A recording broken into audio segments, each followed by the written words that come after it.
Be ready? Start. A careful reading of the policy contained in letter dated 9th October 2003 shows that with a view to strengthen and rationalize the staffing pattern, the Ministry of Railways had undertaken review of certain cadres staff. The basis of the review was functional, operational and administrative requirement of the railways staff.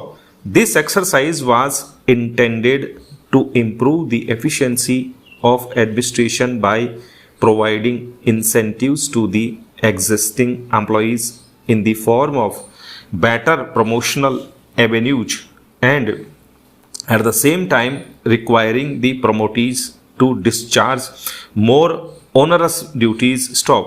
The policy envisaged that additional posts becoming available in the higher grades as a sequel to restructuring of some of the cadres should be filled by promotion by considering such of the employees who satisfy the conditions of eligibility, including the minimum period of service, and who are adjudged suitable by the process of selection staff. This cannot be equated with upgradation of posts which are required to be filled by placing the existing incumbents in the higher grade without subjecting them to the rigor of selection staff.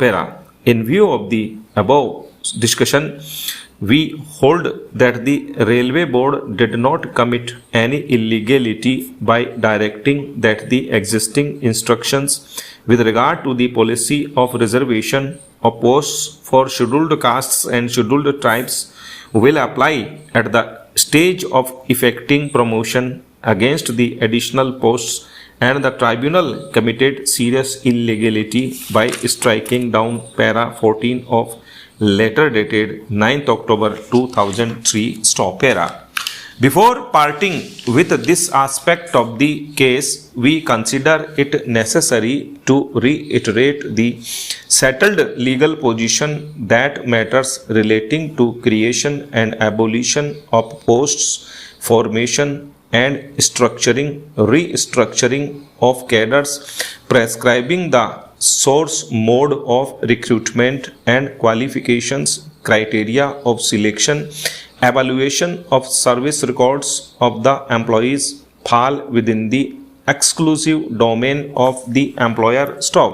What steps should be taken for improving efficiency of the administration is also the preserve of the employer staff. The power of judicial review can be exercised in such matters only if it is shown that the action of the employer is contrary to any constitutional or statutory provision, or is patently arbitrary, or is vitiated due to mala-fides staff.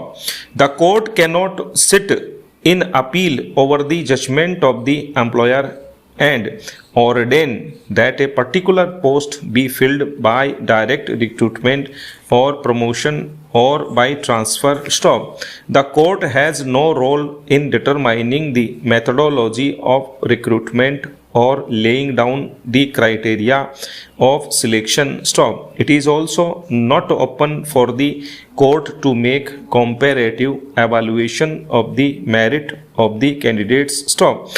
The court cannot suggest the manner in which the employer should structure or restructure the cadres for the purpose of improving efficiency of administration staff. Nothing in this article shall prevent the state from making any provision for reservation in matters of promotion to any class or classes of posts in the services under the state in favor of the scheduled castes and the scheduled tribes, which in the opinion of the state are not adequately represented in the services under the state staff.